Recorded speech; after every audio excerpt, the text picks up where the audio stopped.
C'est à partir du 28 avril 2012 que les réfugiés congolais ont commencé à franchir les frontières de la République démocratique du Congo pour gagner le Rwanda.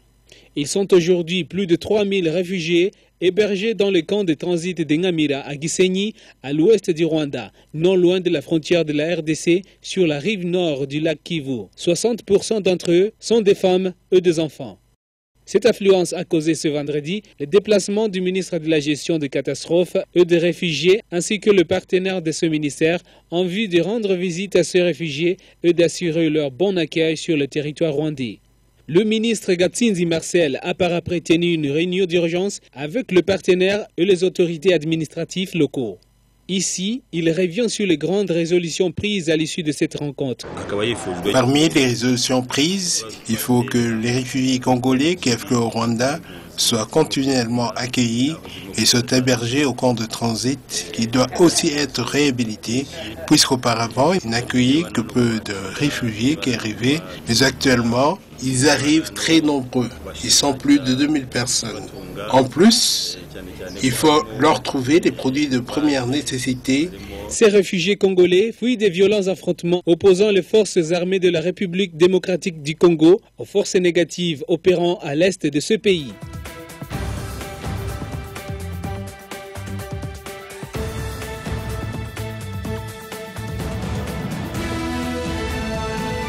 Cette plénière a été animée par un panel de 4 chefs d'État et de gouvernement. Les chefs d'État de Namibie, du Nigeria, du Gabon et d'Éthiopie.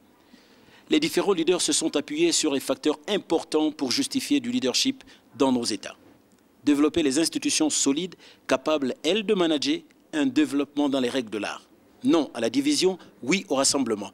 Prendre en compte les aspirations des populations. Une Afrique riche se doit de l'être avec les Africains. Le leadership africain passe également par l'éducation des femmes et la prise en compte de la jeunesse. Il ne faut pas avoir peur de dialoguer avec les jeunes. Le président Ali Bongo Ondimba n'a pas hésité à brandir l'exemple de la transition au Gabon pour témoigner de la pertinence de l'action féminine dans le développement de notre pays. 2 femmes ont managé le délicat processus qui s'annonçait tumultueux aux yeux de plusieurs observateurs. Dans un jeu de questions-réponses, les participants ont proposé aux leaders un management de gouvernement à l'instar du management d'une entreprise privée, avec cependant un brin d'humanisme.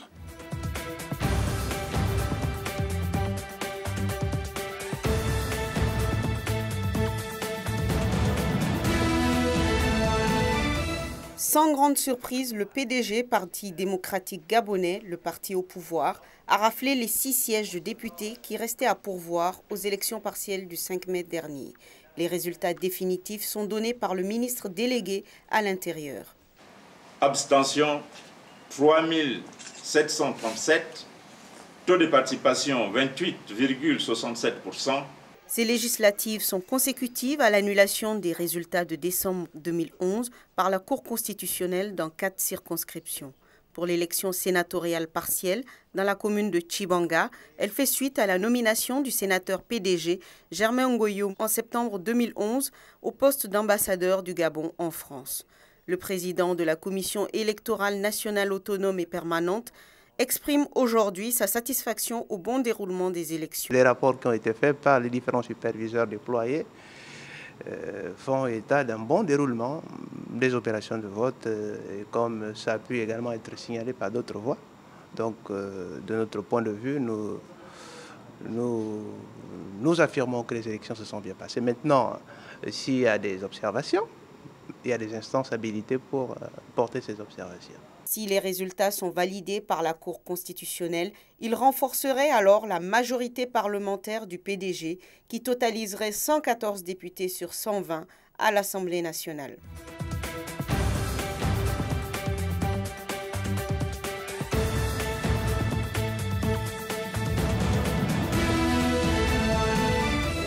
Des larmes sur les visages et une dernière prière est faite par quelques membres de la famille présents à la morgue de l'hôpital avant d'être acheminé au cimetière d'Okabezi, sa colline natale. La colère, l'amertume et le désarroi se manifestent sur les visages des parentés et de toute la population venue rendre un dernier hommage à Chantal Ngendakumana, cette jeune fille albinos de 15 ans tuée dans la nuit de dimanche à une quinzaine de kilomètres au sud de Bujumbura. Ma fille Chantal était assise à mes côtés. Ses assaillants l'ont prise et l'ont amenée dehors. Avant qu'ils ne la fassent sortir, ma fille m'a dit qu'elle avait peur d'être assassinée. Le corps de la fillette a été retrouvé le lendemain matin, amputé de ses bras et de ses jambes.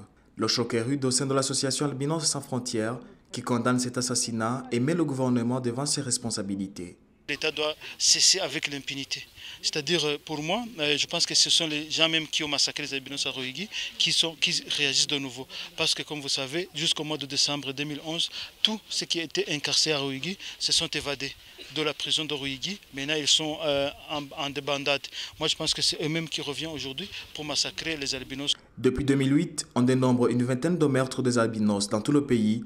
Et d'après une certaine croyance, les membres de ces albinos seraient utilisés par des féticheurs comme porte-chance.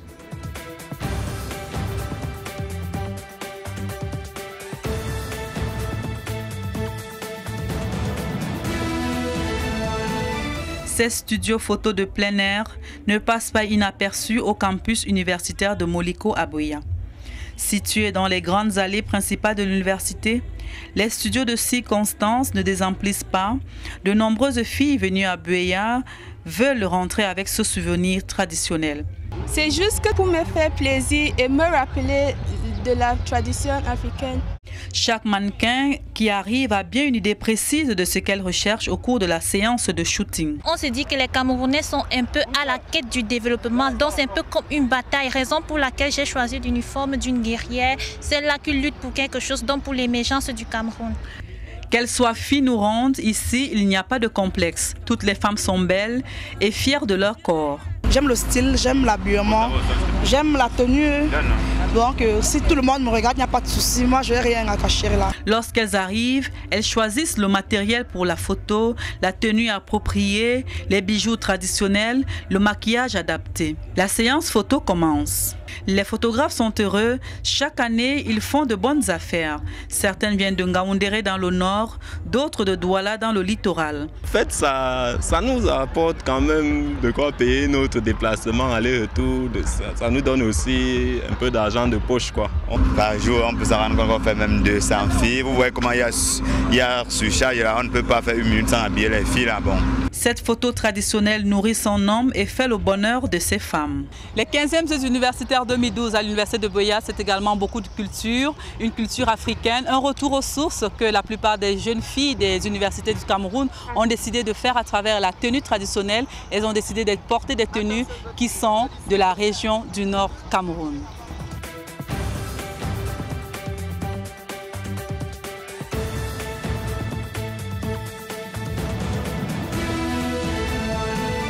Sortie Manu Militari il y a quelques semaines de l'hôpital gynéco-obstétrique d'Ongousso par les forces de l'ordre, Vanessa Tchatchou réapprend à vivre malgré son traumatisme. Elle a demandé à ces éléments de me porter. C'est là où ils ont donc commencé à me taper.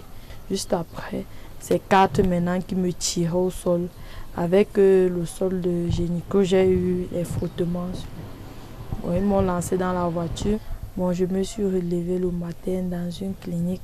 Après plusieurs mois d'enquête, l'affaire Vanessa n'a toujours pas livré ses conclusions.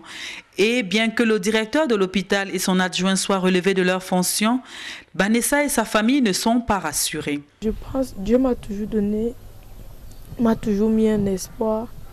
J'ai toujours cet espoir-là, que je pense que je vais retrouver cet enfant. Mais c'est vrai, quand je reste sans enfant, j'aime mal. Ça me dérange. Bon, c'est pas plus fort que moi. Parce que si c'était plus fort que moi, je ne devais pas arriver là où je suis arrivée là. Pour elle, l'enfant est entre les mains d'une magistrate.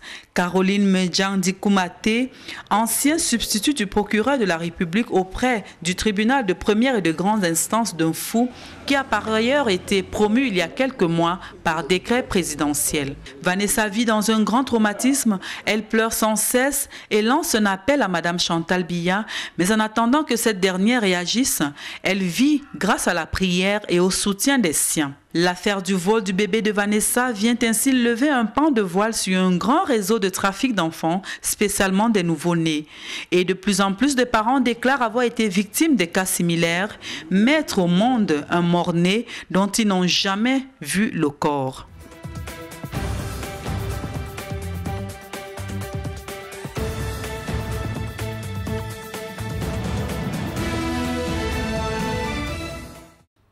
100 tentes dites familiales, constituant le premier module en implantation à la cité de 17 au nord-ouest de Brazzaville, la capitale congolaise, sont désormais disponibles.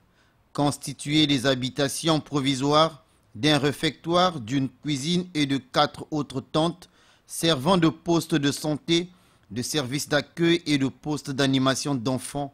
Ce premier module permettra aux familles victimes de la tragédie du 4 mars dernier de retrouver l'intimité familiale.